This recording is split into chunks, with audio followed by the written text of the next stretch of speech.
The following is a Comfortably Zoned Radio Network production. We are back. New York baseball, past, present, and future. I'm Ralph Tycho with the Comfortably Zoned Radio Network. The co-hosts are Marty Rose and Robert Cole. Marty has a guest. My phone is about to die. Take it, Marty. Okay. How are you, Robert? Good, Marty. How you doing? I'm doing okay. It's kind of hot down here. 90 yes, it is. Every day this week. So, but you know that. So. Yes, sir. Okay. We have a guest tonight, Jeremy Donovan from Binghamton, who was a sports TV anchor for a while and now works at Binghamton University and has spent many hours watching the AA Binghamton Mets, now called the Rumble Ponies. How are you, Jeremy? Good. Thank you for having me.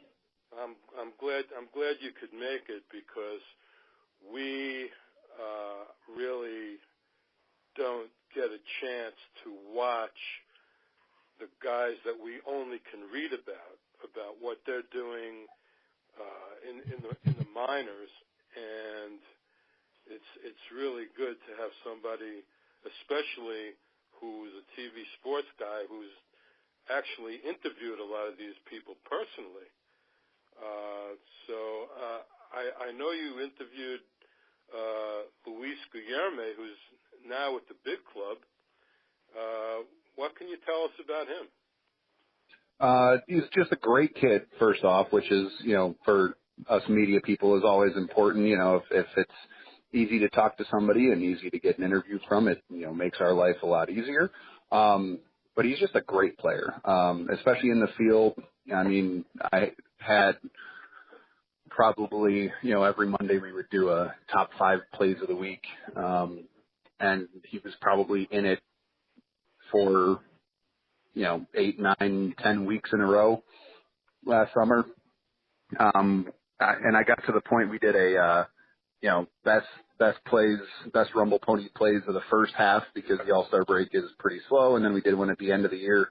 And I got to the point where I actually was like, okay, I need to include somebody else other than just him. I probably could have done all 10 because we did the top 10 or whatever, but I probably could have done all 10 with just Luis. He's, his glove is that impressive. If he sticks in the big leagues, I could definitely see him kind of being like an Omar Vizquel type. He might hit, 230, 240, 250 or so. But his glove, he could definitely win a gold glove or a platinum glove or whichever. So the question is, as far as I'm concerned with him, if Cabrera doesn't come back, which in all likelihood he won't, since this is the last year of his contract, he's getting on in age, you think he could be the regular second baseman next year? I definitely think he has that potential. If not him, I would, as a Mets fan, I would definitely be okay with TJ Rivera also getting another look. I know that he's, still coming back from Tommy John surgery, so we'll see how that goes. But, if I kind of joke about, first base, if I could combine Dom Smith's glove with Peter Alonso's bat, that'd be a great first baseman. I'll say the same about second base. If I could combine Luis Guillerme's glove with TJ Rivera's bat, that would be, an ideal situation. So between, I would certainly like to give both of them a shot and, let them duke it out in a, good old-fashioned position battle. But I think either one of them could be a, if not long-term, then at least a medium-term solution at second base. Nice. Now, we all know about Peter Alonso, the first baseman up there, who's been really having a terrific offensive season. But we've heard things about his defense. What can you tell us about that? It's definitely better than it was last year. We didn't see him a whole lot last year, and he's working on it.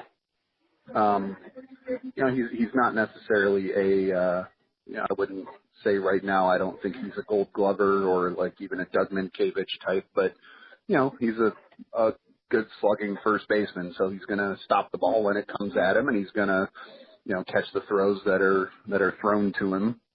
I haven't really seen so far this year, knock on wood for his sake, but I haven't really seen too many errors on his part.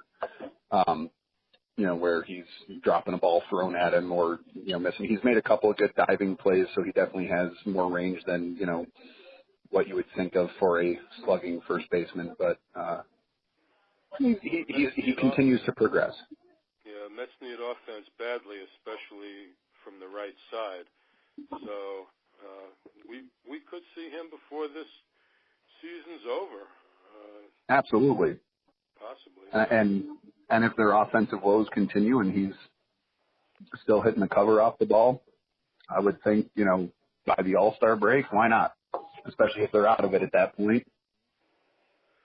Yeah, so I'm looking at statistics because that's really all I have to go on. And I'm seeing this guy, Jeff McNeil, second baseman, hitting .335, 13 homers, 41 RBIs, but he's 26. Yeah. That's a little odd. His problem, and he's been a pleasant surprise this year. His problem, because he's been on the Binghamton roster since probably about 2013 or so. He'll play 2-3 games, then he gets hurt and he's out for the year. And that's kind of that's kind of been his deal, is that he'll play well and then he just gets hurt and he just can't stay healthy. And in fact, this year it was either opening day or I think it was opening day. He got hit with a pitch or something and ended up coming out of the game and was playfully, I think, telling the medical staff that he doesn't like them because every time they're there, he gets hurt.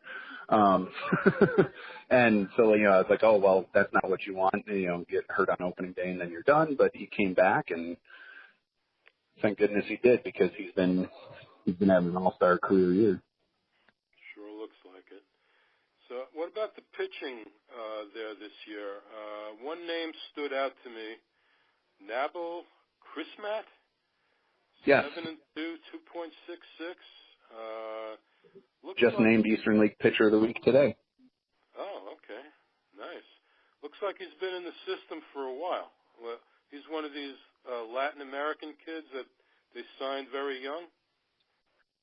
Yeah, I don't know too much about him. I've only seen him pitch once or twice, but he looked like he had some good command.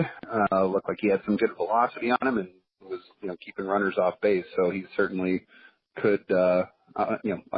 Unfortunately, the Mets seem to have a good problem of having strong young starting pitching, assuming that they can all stay healthy and if they re-sign. But he definitely could end up maybe trying to pitch his way into future plans. Good. Nice. So now the Mets recently brought up this relief pitcher, Peterson, and I guess he must have been at Las Vegas, I guess. But you've seen him, right? He was a former number 1 pick in the system. Yeah, I remember seeing him a little bit. Unfortunately, just given the nature of having a 10 o'clock broadcast when I was working at the local Fox affiliate here, I didn't get to stay too late into the game. So there were times that he probably came in the 8th or 9th inning, and I'd left by the 6th or 7th. So, obviously, I remember seeing him pitch a couple games early, and I was impressed with his stuff there. But I can't necessarily speak too much to what he brings to the table, but I've been impressed with him so far. Oh, nice. Robert, you have anything for Jeremy? Who else do you think, Jeremy, may be ready to make the leap to first AAA in the Mets off the Binghamton roster right now? Right now, obviously Tomas Nido, who spent some time up in the big leagues already. They sent him back down to Binghamton only because there's 3 catchers on the Vegas roster now. But I think, he was kind of rushed up out of necessity, but I definitely think, depending on how Darno comes back or if he comes back and then how Pulecki progresses, I could definitely see Nito shouldering the load of the Mets rotation, the Mets games, if not some other major league clubs. I think he has that potential. So far, John Mora in the outfield has been doing pretty well. I saw him play down in spring training last year. It was the first time I ever saw him play. And he made this, he's just wearing number 84. One of the guys, depth guys. Nobody knows who he is. He made this incredible leaping catch up against the wall. And I was like, oh, I got to remember that name because he could be in Binghamton sometime soon. And sure enough, he was on the roster this year. He's been playing really well.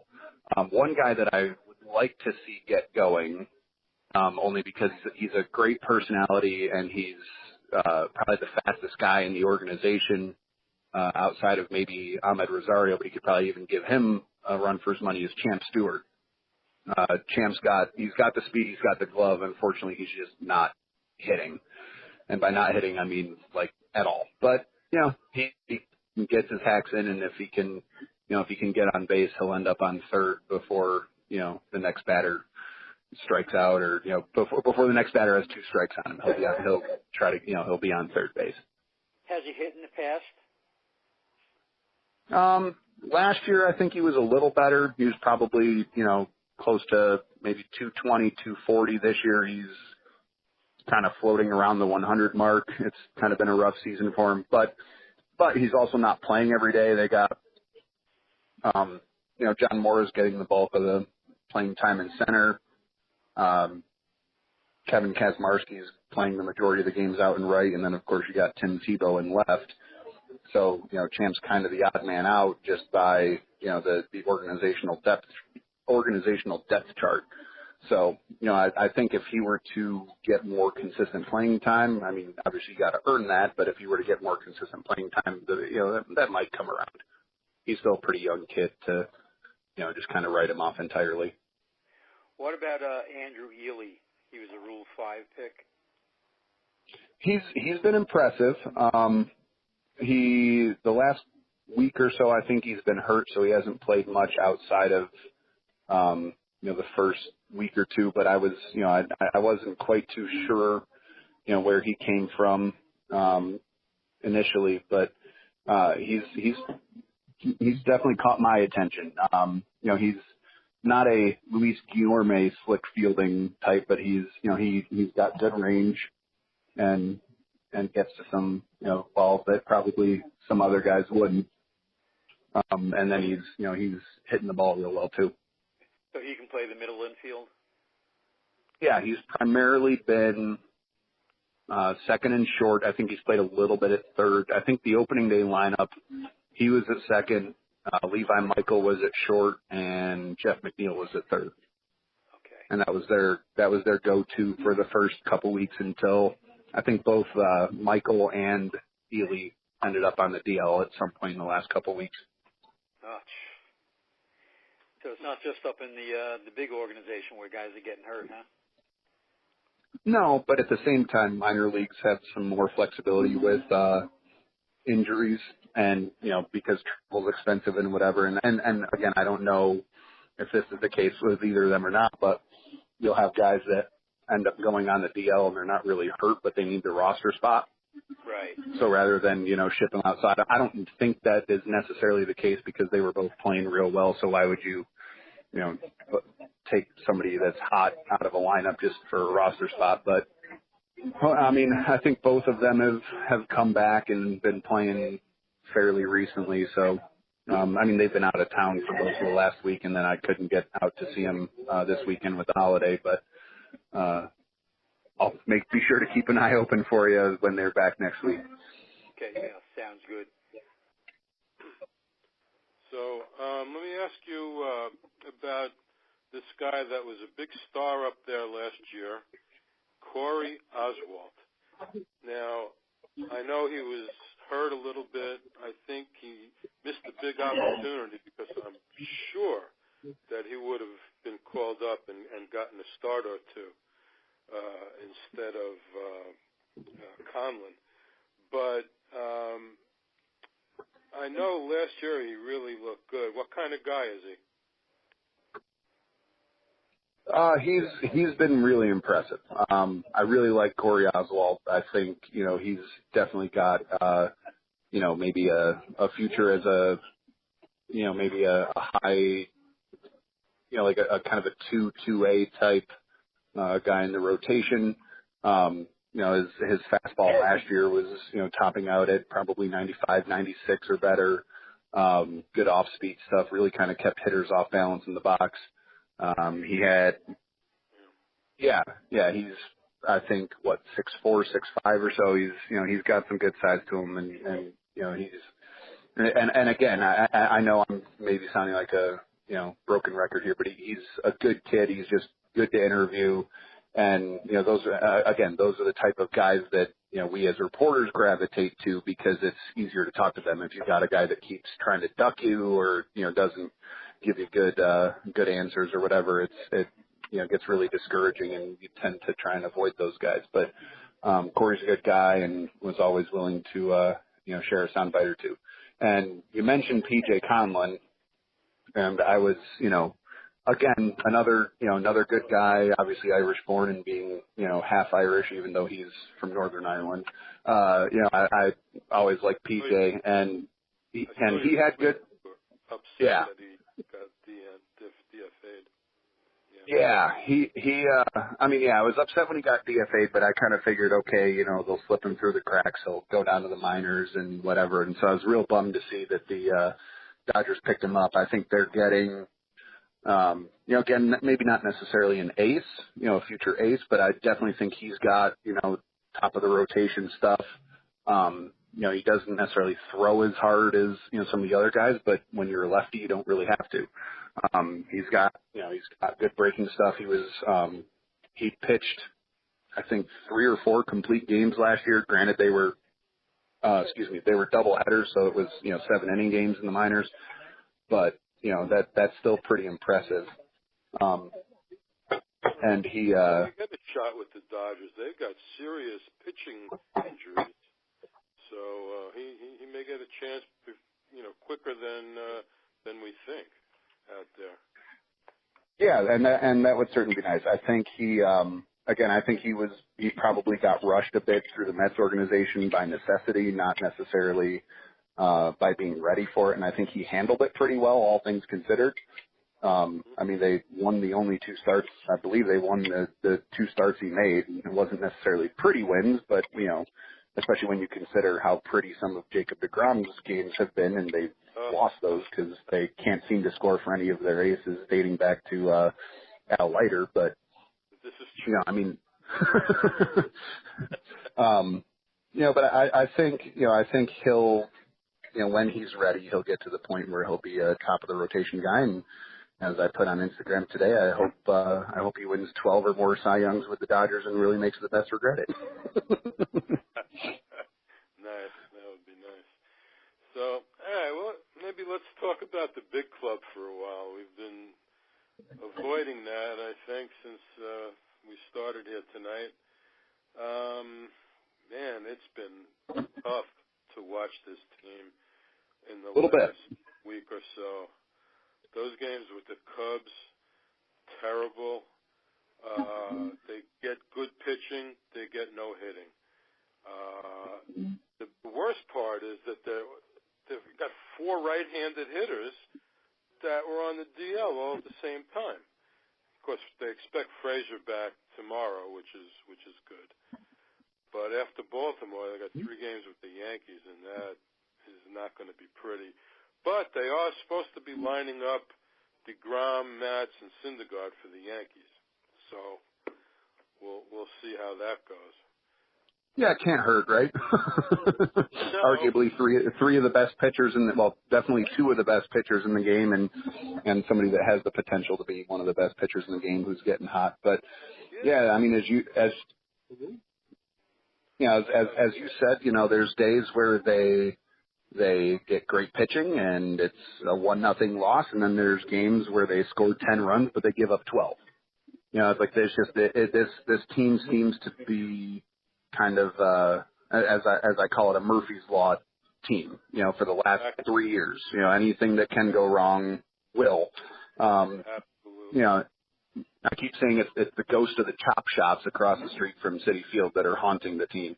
It's just that they just can't catch a break, and it's and certainly I don't have the answer for it. I'm not a baseball expert in terms of the ins and outs and the X's and O's, but I know the game well enough to know that something isn't clicking, and I'm just not sure what. I mean, this was a team that was 11-1 to start the year, and then 12-2, and now they're under 500. That doesn't happen by accident. Certainly the injuries are the case, but how long can you ride that as a viable excuse? No, true.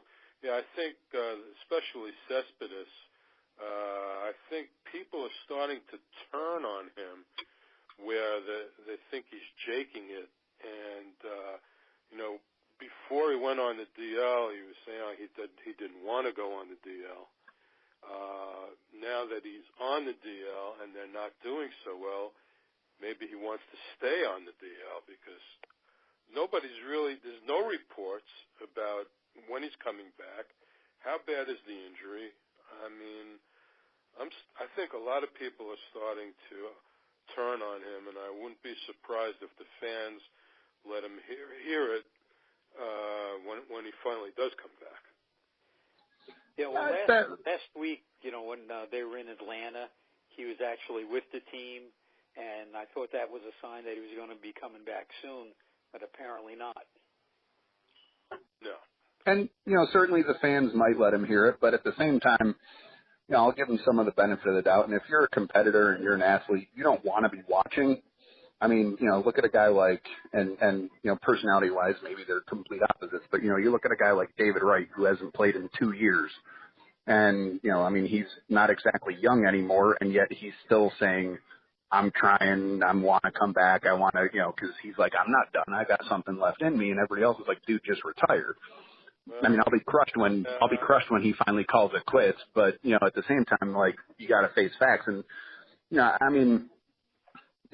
certainly it's nice to be, sitting around and collecting a paycheck and not doing anything, but I don't think Cespedes is kind of that guy that's going to milk an injury for all it's worth. I think he wants to get out there and compete and be on the field and, 800-foot home runs.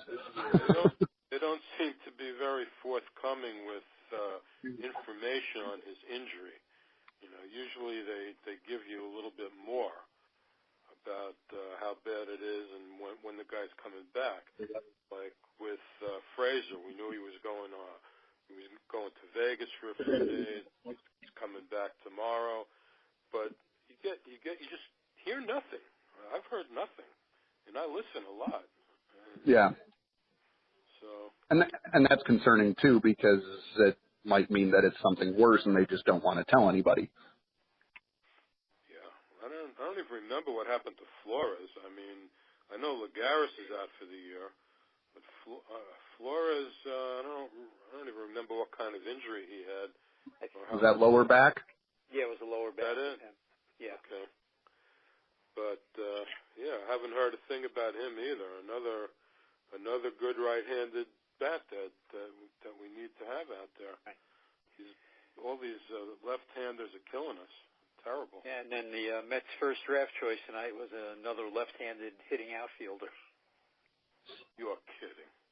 But Jared Clensick, although he's supposed to be the best pure hitter in the entire draft. So out of Wisconsin, right? High schooler out of Wisconsin? Right. Yeah, Waukesha, Wisconsin. Yeah, he's supposed to be the best prep hitter available and has developing power. So we'll see. I mean, he's a few years away, but I'm sure you'll see him eventually. Well, and by the time he's ready, all the left-handed hitting outfielders that they have won't be in the system anymore. So True. And that's coming from a huge Brandon Nimmo and Michael Conforto fan, and I would love to see them play, both play 20 years with the Mets. But I know that baseball's a business, and somebody throws a $26 million a year contract at somebody, they're not gonna turn that down to stay with the team that drafted them. Correct. Yeah. Hey, let's. Recently, there's been a lot of talk in the last week about the Mets trading either Jacob deGrom or Syndergaard, for a big package of young talent. What do you guys think about that? Go ahead, Jeremy. I think that would be a mistake. But again, I've interviewed both of them, so I've been going to Binghamton Mets games since I was 4 years old, so I have a soft spot for anybody that comes through and makes it to the big leagues. But I personally think that would be a mistake. That being said, if I could go back in time and pull the trigger on the Matt Harvey for Mookie Betts deal, with the hindsight of knowing what came this year and what, I would do that in a heartbeat. But right. Obviously deGrom and Syndergaard are not quite Matt Harvey. I'm realistic, and I know that they probably can't re-sign both to a long term, but at the same time, you won't know that unless you give yourself a chance to do it. So why not, wait it out and give it a chance? That's very true. I'm not for breaking the team down yet. It's too early. Plus, these guys still have a couple of years left until free agency. I mean, I'm sure Syndergaard has several, and you can't just break the whole thing down. Guys get healthy, and you make a couple of moves, pick up a free agent, maybe. You got to get the owners to spend some money. It's the old story, but I would not be interested in trading either one of those guys. See, the only problem right now is, you look in the minor league system, especially in AAA, there's not a whole lot there. No. There's really nobody to come up and make a difference. No, the only guys that I would have on my radar would be Flexen, Oswalt, and Conlon, and Conlon's gone. Flexen hasn't done real well, and I think again, Oswalt was kind of rushed a little bit out of necessity. So, another number one pick who you might see next year. He's at St. Lucie now. Justin Dunn. I think. I can't wait to see him. I've been looking forward to that for a couple of years. Former number one pick. So, 2.79, 41 Ks, 38 innings. I'm sure you'll get to see him pretty soon. Let's hope. Yeah. So, all right. I'm hoping to see him when he comes here to Clearwater to pitch against the Clearwater team. Oh, yeah. Oh, okay. I forgot that's in the same. Same league. You're right. Yeah, Florida State League. Nice, very good. All right, so you guys getting up to about the time. You got anything else, Jeremy? You want to say before we go? No, I'm just surprised that none of your questions really came about Tim Tebow. That seems to be the hot topic of everybody's conversation. The only question I would have about him is, how, is he anything more than a draw? I mean, not really, and even at that, we haven't had any good weather to draw. I mean, Tim Tebow, regardless of if he's hitting 900 or if he's hitting 260 like he is not going to outdraw 30-degree weather for the entire month of April. I understand. So you got, They've been drawing very well there, I heard, recently. Yeah, the weather's picked up. We had a holiday weekend, and you had, the Kids' Day, which always sells, and then you had, that was right into the holiday weekend. So, they had a really good home stretch or homestand. But other than that, I mean, it's been a pretty typical turnout. And again, a lot of it's just due to the weather. They've been selling out games on the road, like Akron, even in 30-degree weather, sold out all 3 games, but they only go to Akron 3 times, and everybody wanted to go see Tim Tebow. Everybody in Binghamton, in the meantime, is like, hey, we can see him every night whenever, and, we'll wait till it's 70 and sunny. Well, opening night, though, you had quite a decent-sized crowd to see him on his first in his first game. I was watching. Oh, yeah. NYLB. Yeah, and I was there freezing my butt off. I think by the 8th inning it was down to 31 degrees. Oh yeah, it was. Wow. Not exactly fun to watch baseball in. No. You got anything else, Robert? Well, let's ask one Tim Tebow question before we go. Is he playing regularly? And if he is playing regularly, does he deserve to play regularly? Yes, he's playing regularly. And, he's mostly in left field, occasionally at DH. And whether or not he should be, as a baseball guy that, values the process of putting in your dues and going up through the system and not just getting a free pass based on your name. So largely I'll just defer to management on that one. well, yeah, your lack of an answer says a lot. I'll give him this. He is hitting the ball a lot better than I thought he would be. I don't want to brag, but I called his first home run on opening day. I was like, I said all along, he's gonna hit a home run in his first at bat because that's what he does. Yeah. And then but I was wrong on the second part. I said he's gonna go like 1 for his next 60. But all anybody's going to talk about is that home run. So he has hit the ball a lot better than I thought he would. But anytime a ball comes out to him in left field, I don't want to say any time, but if it's not kind of directly at him, he kind of looks lost in left field. I have a picture of him, which I put up on Facebook because I put all of my pictures on Facebook, but he's making a catch up against the tarp, and he made the catch, but his glove is closed before the ball's even like close to it. I don't know how he made the catch, but and it's kind of like too close that it's not like he just closed it to like flap his glove for whatever reason. So that was interesting. Nice. So does he have enough of a bat to go any higher, or is this really as high as he should go? I'll just say it's yet to be seen. I don't think there's too much of a difference between AA and AAA. Obviously, it is a big jump. But if he has, any type of baseball guys always say the toughest jump is from single A to AA, and he's made that one fairly successfully. So, I think he might be able to succeed at AAA. I think he's a ways away from being a major leaguer. But again, I'm not a professional scout. I don't get paid to evaluate that talent. And obviously, if the Mets front office sees something in him other than just the draw of being Tim Tebow, then, I guess we got to trust their judgment, right? Maybe. Very good.